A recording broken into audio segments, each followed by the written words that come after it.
This is the Bartholomew Town Podcast.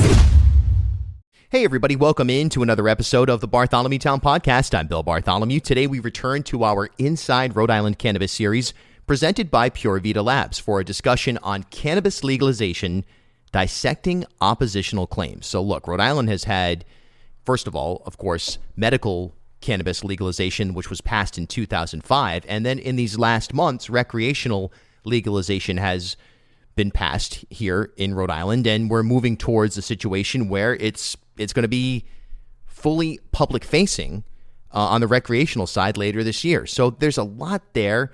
The arguments, if you will, shift away from advocacy for legalization, at least on a local level, and towards a broader understanding for the general public as to what recreational legalization means. And not just in terms of the financial elements of things, right? Because a lot of people are going to think big business, but just in terms of culturally, just in terms of even on an expanded medical side, and even in terms of just free choice, right? What does it all mean? So we have the gang from PureVita here, Dr. Jason Iannuccilli and Dr. Jonathan Martin, as always, to break this stuff down for you. And if we welcome your questions as well, send me an email, bill@ripodcast.com, and I'll be happy to pose those to the doctors on our next edition of Inside Rhode Island Cannabis. But for now, dissecting oppositional claims to recreational legalization here on Bartholomew Town. Do you know what's in your cannabis? Recreational use legalization is here in Rhode Island, and consumer health is PureVita Labs' #1 priority. If you use cannabis, choose lab-tested legal cannabis products over unlabeled black market products, which are likely to contain harmful contaminants. Legal products offer a safe and controlled cannabis experience. Competent testing labs are the gatekeepers to the legal cannabis industry. And over at PureVita Labs, founded by physicians and PhD chemists, they're rooted in science and they're built on integrity. They're committed to helping cultivators and product manufacturers deliver clean and accurately labeled cannabis products to consumers. How important is that, right? Know what's in your cannabis. Know your dose. Control your experience. Visit purevitalabs.com. That's PureVitalabs.com. All right, welcome back into Inside Cannabis here on the Bartholomew Town Podcast, presented by PureVita Labs. Today, we're discussing cannabis legalization and dissecting oppositional claims. Since 1970, marijuana has been listed as a Schedule I controlled substance, which implies that it's dangerous and addictive, and it has no role in treating medical conditions. I'm here again with doctors Jonathan Martin and Jason Iannuccilli, physicians and co-founders of PureVita Labs, to talk about some of the oppositional claims and concerns that some critics have raised about cannabis legalization. Today, we're going to look at and dissect some of these claims from a medical and scientific perspective so that the listeners out there can hear both sides to these arguments and come to their own conclusion about cannabis and whether or not it should be legalized. There are many other substances like alcohol that have achieved widespread acceptability in society despite being associated with health risks and the potential for harm for over-intoxication.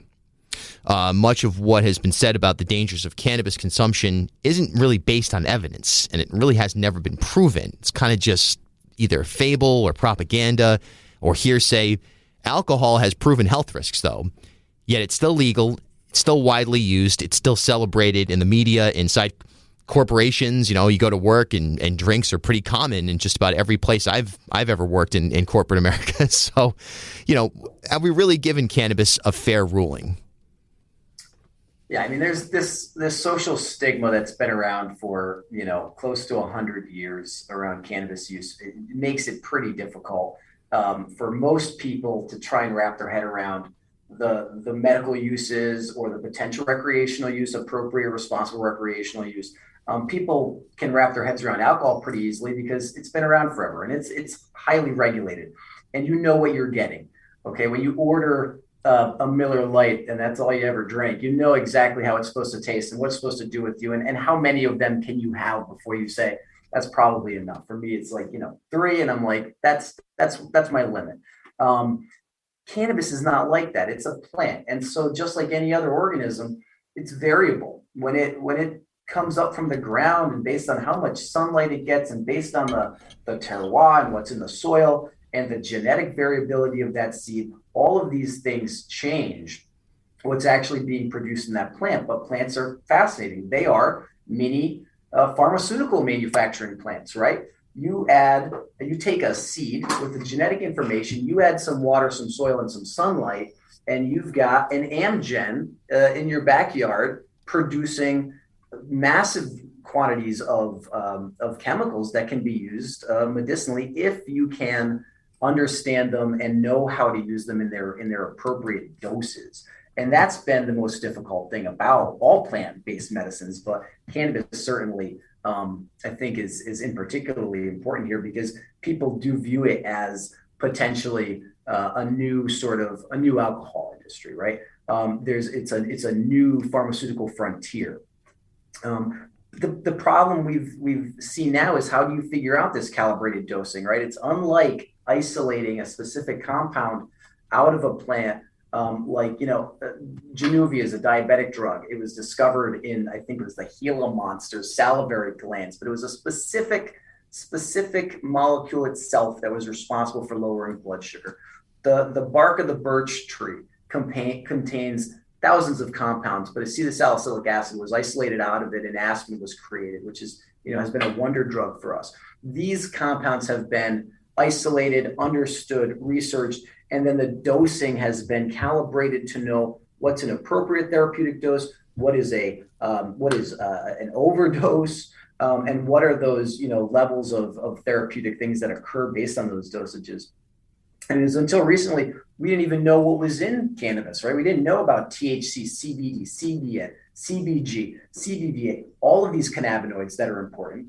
Only one of which really, by the way, creates the euphoric sort of stone that people are so familiar with. And a lot of people is what they're after. But there are so many compounds in cannabis that are not psychoactive, that are tremendously important to the anti-inflammatory pathways, to epileptic pathways, to gut health, to all sorts of things, pain control that we hadn't known about until recently. And so now we're starting to see, well, if we can create that plant in a uniform manner that it produces the right concentrations of these compounds, we know what these compounds do, especially when they're in appropriate ratios to one another. Now we can start to treat this as truly a medicinal plant. And we understand the endocannabinoid system. We understand the receptor pathways. And so we can start to really grab hold of this and use it. And it's a natural plant, it's a natural drug, as opposed to many of the synthetically formed chemical versions of drugs that we use that everyone is very familiar with. So. Yeah, and that's a really interesting way to look at it and start this discussion, form a foundation for it. Let's talk about some of the claims that are made in opposition to cannabis legalization, starting with the definitional claims, that are implied by its listing as a Scheduled I controlled substance by the federal government. You guys have been studying cannabis science from a physician's perspective. You can understand what's been revealed about how the active ingredients in cannabis interact with the human body. Is there any evidence that cannabis is effective in treating medical conditions? So the short answer is yes. But I think that, the crux of this discussion starts by just taking a look at those definitional claims that are implied by the classification of marijuana as a Schedule I controlled substance. So, claim number one would be that there's no evidence of cannabis efficacy in treating medical conditions. I would argue this claim is a pretty circuitous argument. There are prohibitive barriers that are in place right now that prevent the type of research that medicine uses to legitimize a treatment from actually occurring. These quote unquote level one evidence type randomized clinical trials, they involve human subjects research. So, by definition, in order to conduct human subjects research, you need permissions and qualifications that are sort of issued by, the federal government, in addition to a host institution allowing you as a researcher to actually conduct that research, to use all of their resources to do that. The reason why there's no level one randomized controlled evidence is because the federal government has prohibited it. By listing cannabis as a Schedule I controlled substance, we didn't even give it a chance. So I would say that the fact is that there actually is evidence to support the use of cannabis to treat medical conditions. And, even if some people might consider that to be anecdotal, yes, it's not randomized controlled trials yet, but we have enough evidence from, lab-based research, anecdotal evidence that has sort of been derived from medical papers written when cannabis was legal. And remember, back then, we didn't even know what the active ingredients were, so it was tough to really hone in. But, just from looking at treatment and effect, there's a lot out there that suggests that, there are various ailments that respond well to the chemical compounds that are present in cannabis. Let's look also at some of the other evidence, right? I mean, look at some of the drugs that are now manufactured as more or less synthetic derivatives of these cannabinoids. The FDA has actually signed off and approved the use of some of these drugs for various ailments. Epidiolex, what that is it's essentially CBD. It's now indicated and approved for treatment of refractory seizure disorders. It is proven to be effective. That right there, I mean, with the federal government has acknowledged, yes, CBD has a role. Now, again, I mean, I think that is also because the Farm Act has legalized hemp and CBD derivatives, like that is, it's acceptable to a lot of people. But Let's look at Marinol and Syndrose. Essentially, that's synthetic THC. The FDA has actually approved this for use as a Schedule III drug, meaning that it has medicinal use, but it's indicated for chemo-induced nausea, vomiting, and like increasing appetite, and also improving the situation in patients that have chronic HIV that suffer from extreme weight loss. So Sesamet, that's another synthetic molecule. It mimics the effects of THC, but it's more potent. That's currently listed as a Schedule II drug. It's approved for, again, chemo-induced nausea and vomiting. So we are actually acknowledging that there are medicinal benefits for a lot of these compounds that are present in cannabis already in their sort of pure extracted form. Sativex is another drug. This is actually more along the lines of what I, as a physician, would consider to be the sort of therapeutic formulation. It's a 1-to-1 Delta-9 THC to CBD ratio drug. This is approved in the UK, not yet in the US, but it's been used, it's indicated for use in patients that have spasticity or like, kind of increased muscle tone and contractions in the setting of multiple sclerosis. So again, much of what we know about cannabis kind of came from these original medical papers that were written when cannabis was legal. But we do know a lot from animal research. We know a lot from other countries that have performed research under less restrictive conditions. Actually, if you run a search right now in PubMed, you'll find over 22,000 published studies on cannabis, and that number is steadily growing. So again, the fact that there isn't any level 1 randomized controlled evidence, to support cannabis use in humans, especially in its sort of plant form, the raw, unrefined form, it shouldn't discredit cannabis as having therapeutic potential because we just haven't been able to investigate it. There are some barriers, right? In addition to the law, I mean, let's talk about other barriers. Barriers to supply. As we mentioned in a previous episode, in order to conduct research, you have to have special approval by the DEA. Mm-hmm. You need to be designated as a research facility, and you need to source your test product from a NIDA, National Institute on Drug Abuse, approved supplier or cultivator. Again, I mean, people have criticized the products that are being used for investigational research because they say, look, these things don't accurately represent what's available out there on the current market. Remember, like a lot of legal cannabis industries, breeders have been sort of crossbreeding and genetically modifying this plant to produce more and more THC. So what's available out there to the average medicinal patient on legal markets could be vastly different than what we're actually investigating, that's being sourced from the NIH. So again, one of the other major barriers to research is access to funding. The NIH is the largest source of funding for health-related research. And as a Schedule I controlled substance, the NIH is not going to fund cannabis research. Now, we have seen, though, in the recent news that the federal government is actually now offering grant money for investigation of cannabis, specifically in the setting of cancer. So this is a huge step. It's actually, I'm sure that there's a huge regulatory process to go through to be approved as a site to do that. But, again, we're heading in the right direction here. It's just been slow. So using that whole mentality, there's no level 1 controlled evidence here. It's only because we haven't had a chance to generate that evidence. It should not be used as a negative hit against, the therapeutic potential of cannabis, just because we still have yet to prove to the scientific community in a way that they're used to seeing, therapeutic effects proven. We haven't been able to do that. Really interesting stuff. And it's almost certainly not widely known by our listeners right now or in general.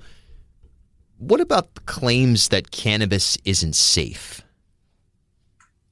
I mean, safety is an interesting point about cannabis. First, you got to ask, what do you mean by safe, right? Is it prone to cause death? Is it prone to cause accidents? Is it prone to cause long-term health effects? How does it compare to other substances that are readily available to people, totally legal? And so when you start to look at cannabis and compare it to some of the other substances that people want to compare it to, or it's been compared to in the past, all right, heroin and cocaine and tobacco and alcohol, which are actually two of the legal things, tobacco is by far the most dangerous product, okay? No safety at all. The number of deaths is staggering. The long-term health consequences are staggering, and yet you can still go down to the gas station and pick up a pack of Marlboros. Alcohol. I mean, I think we're all pretty well aware, and I think people are becoming more aware that alcohol is a poison. And in very small quantities, it can be helpful for a lot of different things. It can help people relax. It can open people's minds. It can, there are benefits to it, but there are so many detriments, even at low doses. I mean, I know I've woken up in the morning and known that it was alcohol that was giving me the headache in that morning. And right. Like we've all been there. It's funny because it's true. Yeah. Right. And you're achy. And we know that, you take somebody like Dr. Iannuccilli here, world famous bodybuilder, former Mr. Universe contender, and he wears this Whoop strap all the time and he follows his muscle recovery regularly. We know that alcohol inhibits muscle recovery. You can see it now on these biometric scans. And we also know that cannabis is anti-inflammatory. It helps with muscle recovery. It's the exact opposite of many of these other poisons. So in those ways, sure, it is safe. Are there overdoses associated with it? No. In fact, there's not a single reported overdose death from cannabis that I'm aware of in history. But I'll tell you, there's plenty of them from all the other substances, right? And many of those which are illegal. In fact, the amount of cannabis it would take to overdose, the theoretical lethal dose, the LD50, the lethal dose that would kill 50% of the people who ingested it, you'd have to inhale about 1,500 pounds of cannabis material in a 15-minute period to actually overdose from cannabis. And in reality, you would just choke and asphyxiate on the smoke before you actually die from a cannabis overdose. Yeah, it's physically impossible to do that. So, there's a lot of studies that have compared it to alcohol. And just like I mentioned, alcohol is pro-inflammatory, cannabis is anti-inflammatory. Cannabis is helpful with sleep and muscle recovery, while alcohol is well known to disrupt both of those things. There was a study out of UC Boulder that actually looked at, the functional brain imaging of users, alcohol users versus cannabis users, and found that long-term alcohol use, even in moderation, causes white matter atrophy. Your brain shrinks when you are a regular alcohol user. Your regular cannabis user, this does not appear to be the case. You do not have any white matter atrophy, so it's certainly less dumbing down in the future than alcohol. Now, certainly, cannabis, like anything that could potentially produce an intoxicating state, does have risks to it. I don't want to paint this as, it's a totally safe compound. Go out, take it every day, give it to your kids, give it to your dog. It's not the case. There's certainly things about it that we need to take into consideration. being stoned on cannabis will certainly increase the risk of a motor vehicle accident. No question, proven, right? Not as much as alcohol, but more than driving without having used anything like that. But, to put that in perspective, I've always been curious about the risk of motor vehicle accidents with the perfectly legal medications that I prescribe on a daily basis. Mm-hmm. I'm always curious, what about that morning commute with the person who took the Ambien last night? I know they're still a little groggy. Or the Vicodin. Or the Vicodin that the dentist gave them after a tooth extraction, right? And I mean, these compounds are out there. Xanax for anxiety. People are driving around all day. They don't even think that this is a potential for danger, but it's a huge danger. And I would be willing to bet, and this is only my personal sort of feeling, that those substances that are out there on the legal market, able to be picked up at CVS, are probably more dangerous than cannabis in that way. But there's certainly some, downsides to it. In the wrong dose, you can have panic, you can have the paranoia. I think a lot of people who've tried cannabis have actually experienced that. And that's a function of high THC concentration for the most part. You can have impaired short-term memory. You can have some sort of some orthostatic changes. Your blood pressure can actually go down. You can feel lightheaded. You can have an increased heart rate. Another thing that's very common, one of the highest listed sort of negative effects of cannabis use is a fast heart rate. Yep. And you can have some of this sort of cognitive impairment that you can get with alcohol and just about anything else. Also, and there are ways to avoid these things, by the way, right? The science is at a point now that when we look at what is the cause of these sort of negative effects, these things that sort of question or put the safety of it into question, they're mitigated by other parts of the plant. That's why it's so important to think about this as it's a number of compounds. It's a plant-based medicine. It has more than one thing in it. And, too much THC will cause a lot of issues. Well, if you add a relatively high ratio of CBD, you mitigate many of those things. And that's the science of that is at the receptor level. And that's already been, figured out. I think we talked about that a couple episodes ago, actually. Yep. There's certainly some studies that have looked at, use in kids. And interestingly, alcohol is legal for anyone over the age of 21. Probably shouldn't be. I mean, perfectly honest, your brain is developing up until your mid-20s. And so, the studies of cannabis are, there is some potential neurodevelopment issues with cannabis use in younger users. And so they should certainly, the teenage use of cannabis is a problem and it should be addressed. It should never be promoted. It's intoxicating substances in general, pharmaceuticals included. And don't even get me started about, the amphetamines we've been putting kids on since the age of probably like 3 or 4 years old in some cases, and the neural development of just the pharmaceuticals we can get at CVS. But certainly this should be avoided in kids and adolescents. There's certainly, when I went to med school, I think Jay will probably remember this also, schizophrenia was sort of this poster child psychotic disease that was associated with early cannabis use under the age of 20. And this was sort of dogma that was talked about quite a bit. Well, it turns out, you've got to have a genetic predisposition to this. You do have to have long-term use of it at high doses and at a young age, but there is some relation to potential psychotic states. Interestingly, there's an article that just came out a couple months ago, which goes back to if it's THC only, or if it's high THC concentration, this appears to be the causal mechanism for a lot of these psychotic states. And when you add CBD and CBN and CBG and the other cannabinoids into that product, those psychotic states seem to be mitigated. They tend to disappear. You don't have a lot of those negative psychoactive problems. Yeah, and that's all, again, just to interject, I mean, that has been sort of objectively shown by looking at the sort of electrical activity of the brain on various formulations, THC only versus, a 1-to-1 THC and CBD. And in the same electrical patterns that show up in acute psychotic states are mimicked by high potency THC. But when you add the CBD, those patterns go away. Yeah. You don't affect the quality of the experience subjectively that the consumer reports, but you do mitigate the risk of that sort of abnormal, neural firing that sort of contributes to that psychotic state. And it's interesting that Sativex is probably going to be the next FDA-approved pharmaceutical that's cannabis-based to come out, and that's a 1-to-1 THC to CBD ratio. The science is making its way into the mainstream.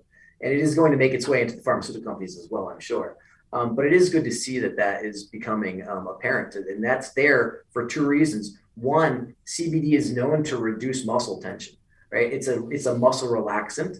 And the benefits of CBD at multiple receptors are important in MS patients. The THC is also important, but the THC can promote these sort of psychotic events if you have it in a very high dose. So it's interesting to see the pharmaceutical companies go in that direction.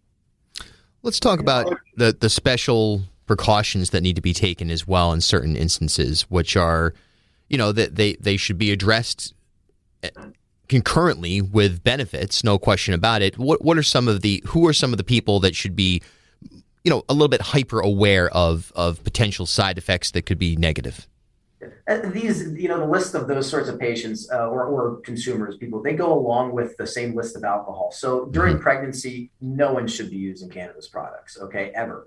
Really, you shouldn't be using any intoxicating substances whatsoever. You got to be very cautious about, what pregnant women actually ingest. And I think, anyone who has had a kid here, remember, stay away from soft, unpasteurized cheeses. The list of things that you can't have goes on, and certainly cannabis is on there for pregnant women. It does affect fetal development. So certainly pregnant women should not be exposed to cannabis.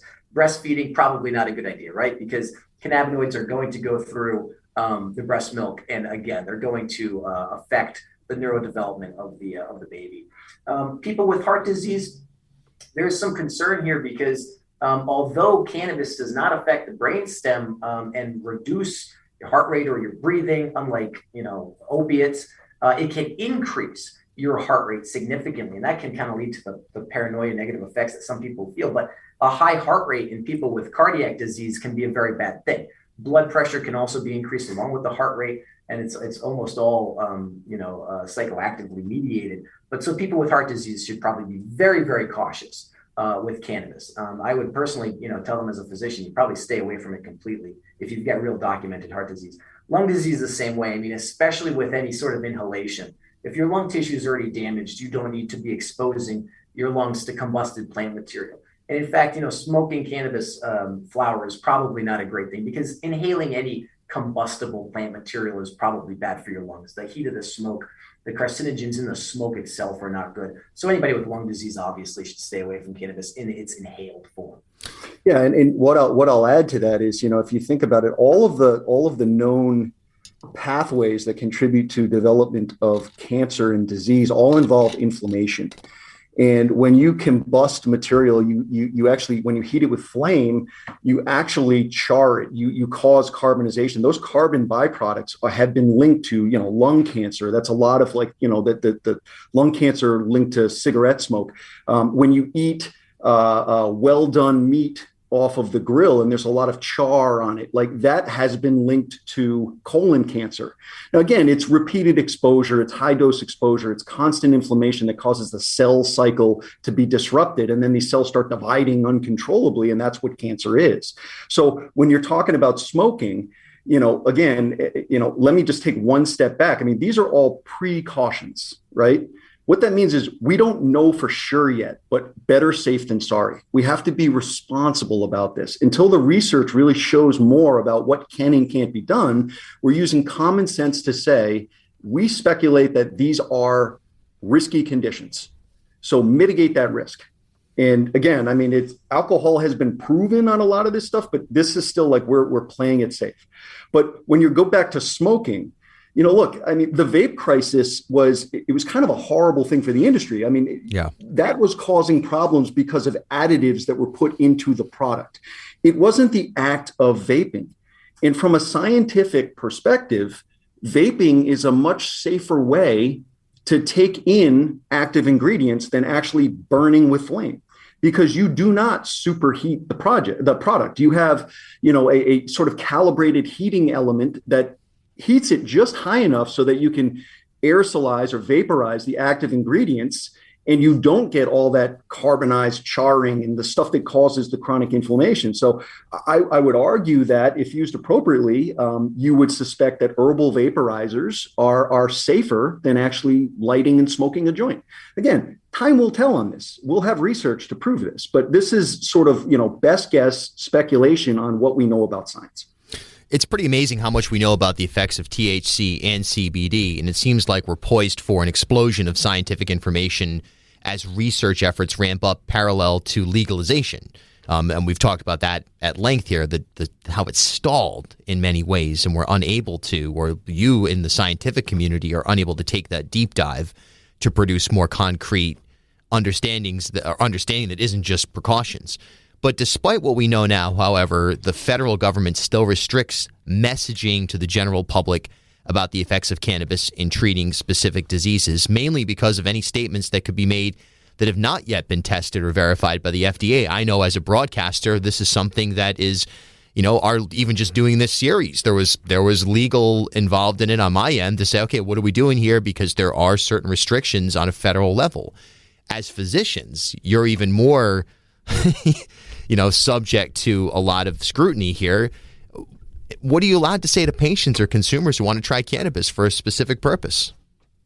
Yeah, I mean, this is still a little tricky, but it's actually, the truth is that physicians, by the nature of their medical training, have more liberty than the cannabis industry to communicate information to patients. Again, what you said, and I would hone in on that, you cannot, on the packaging of any of these products or in advertising these products, where it's allowed, you can't make any statements that are definitive about the ability of the product to treat a specific disease process. But what we're seeing is that, there are ways to communicate information to consumers and patients by sort of indicating on product packaging or in advertising a product what the particular mood state might be by using that product. And again, I mean, and I'll tell you this, we as a lab, as a company, are really focused on this area of research. And, we have a platform that we're developing that we hope to launch in the Rhode Island market very soon. But there is science behind the chemical profile, sort of leading to or helping to produce a desired mood state. It's not like a definite, hey, you take this product and you're going to feel this way. It's more like, if you look at the wine industry, it's similar to pairing the right wine with the right food to enhance the experience. If you are mentally walking into a situation where it's a social setting and you want to feel talkative and uplifted and sort of energetic and happy, there are definitely chemical profiles that are more apt to improve that experience than others that would kind of, pull you in the other direction and make you more subdued and relaxed. This is fact. And so again, I mean, we're not trying to make specific statements on products, or the industry isn't, rather, but they are trying to guide consumers, because it is very important. Weed isn't just weed. It's not generic. There are multiple different chemical constituents in all different varieties here. So the specific product that you have in your hand is going to be most likely to help you achieve a certain mood state or experience or therapeutic benefit. So, that's like the industry's restriction. And again, they're getting creative, but you will see some products that bear the name of like chill or relax, energize, sleep. It doesn't say this product treats, sleep disorders. It doesn't treat insomnia. It kind of helps with it. You know what I mean? And there's a subtle difference there between the messaging. We see this with the nutraceutical industry too, right? Sure. So you can go and pick up a bottle of, sugar control, and it'll tell you on the label, potentially promotes proper glucose metabolism, but it does not say treats type 2 diabetes. Right. I think that's the distinction that we have to maintain. And I can tell you, practicing, I really stayed away from any sort of cannabis conversations with my patients for years. I always refused to sign the cannabis forms because I always felt my DEA license, the federal license, was at risk. And it's only in the past few years that the reason for that was I never read about this stuff. I never paid attention to the research that was out there. In the past few years, I've obviously paid a lot more attention to it and really sort of dove into the research that is available out there. And what I've been seeing is a lot of patients coming in, mostly with hemp-derived products that are readily available. And it's, these are not people that are looking to treat major maladies. They're not looking to treat congestive heart failure or diabetes or vascular disease, things like this. Occasionally, I've seen some people with epilepsy that are, by their neurologist actually being sort of prescribed or led in the direction of high dose CBD prior to Epidiolex even being available. But there are certainly people out there that are looking for, it's more on the wellness side of life. And it's the anxiety and the depression and the sort of the mood states that people are looking for. It is certainly sleep disorders actually that people are looking for help with. And I'll be honest, I've had a lot of people who come to me and they're like, look, I've been taking prescription medication to fall asleep for the past 20 years. And I feel like addicted. I feel like hell every morning, and it takes me 2 hours to shake it off. And I'm not productive. I'm a dope in the first meeting, and I don't want to be on it anymore. I'm totally hopelessly addicted to Zolpidem or Lunesta, whatever it is, Trazodone. And I want to try something else. So, I've always been encouraging. I try to provide people with the research that is out there. If they have questions, I always tell them, make sure whatever you do purchase, make sure it's laboratory tested, look up the laboratory, make sure it's legitimate.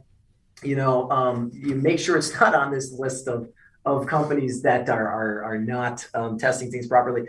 But there are certainly people out there that are getting off of some prescription medications, including the SSRIs. So I think there's enough science where when I feel the need to prescribe an SSRI to a patient, in my head, I think about, the fact that I'm going to block the reuptake of serotonin at that synapse. And I'm going to recirculate that serotonin in that synapse to keep binding those receptors. In the same way, I think about CBD as mitigating the CB1 receptor in a patient and what the downstream effects of that are. So the science is there enough now where clinical physicians should start to look at the research. They should start to consider, how these compounds could work in certain patients. And they've been very helpful. I'll give you one example. I have a patient who's a retired surgeon, and he retired not because of his age, but because of debilitating rheumatoid arthritis.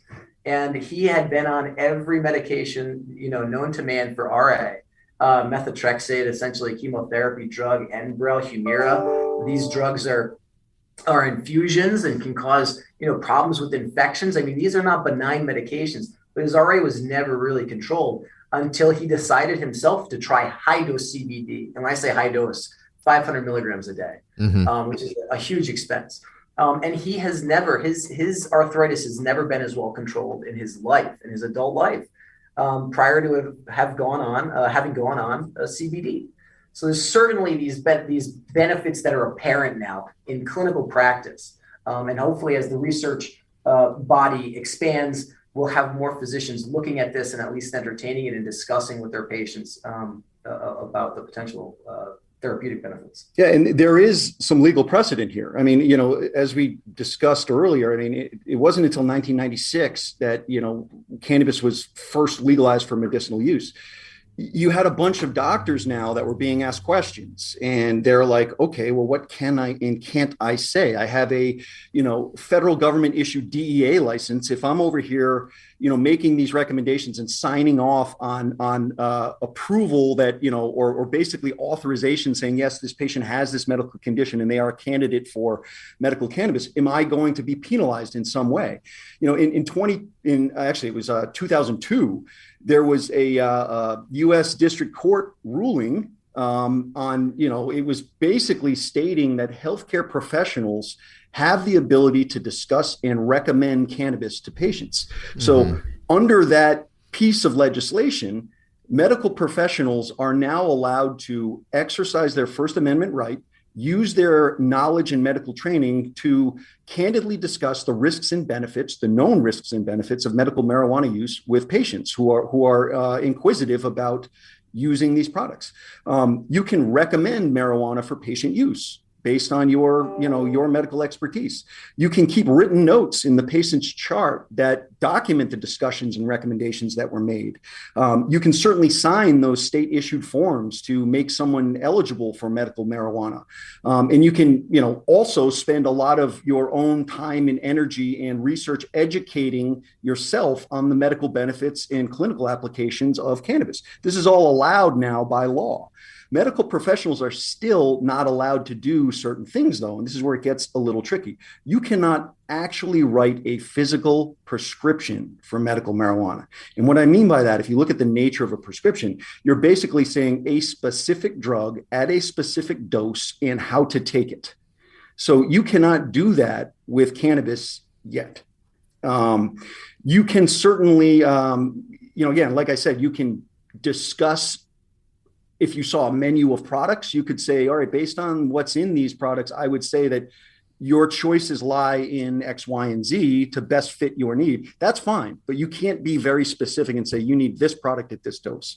It's unfortunate, but we will get there at some point.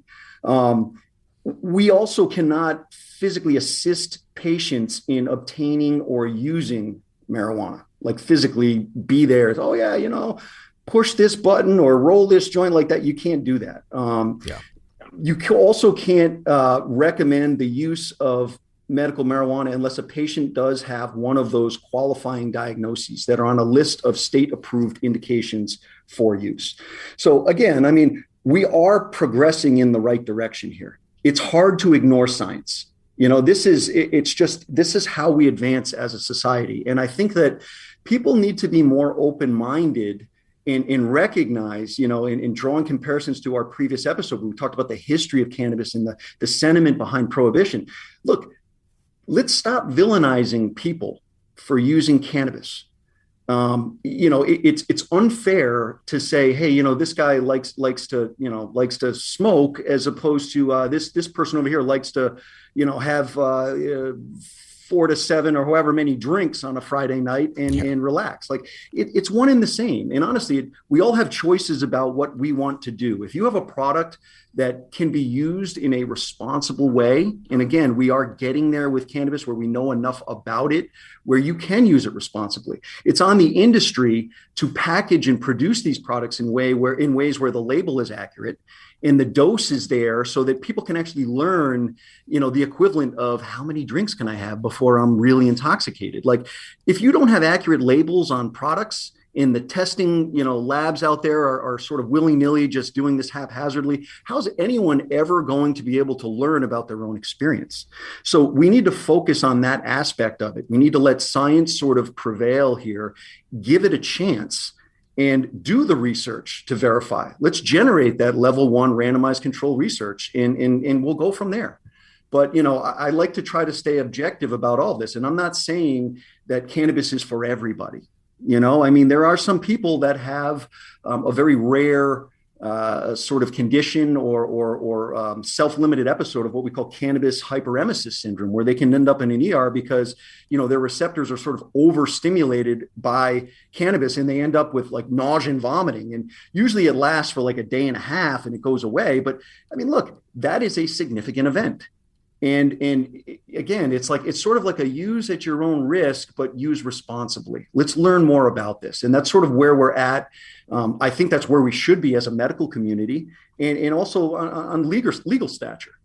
Yeah, and certainly we're learning quite a bit through these conversations that we're having here on Inside Cannabis, no question about it. And hopefully listeners are starting to become more curious or more informed, a combination of both.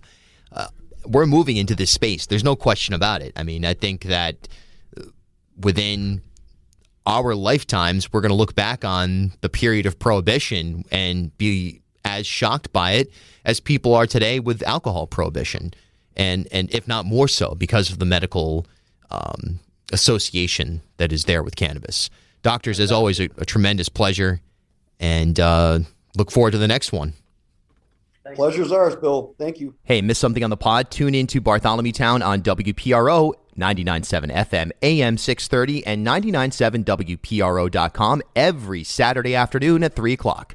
At HealthSource RI for Employers, we provide access to health insurance to more than 1,100 local businesses and nonprofits, and 96% of them renew through us every year.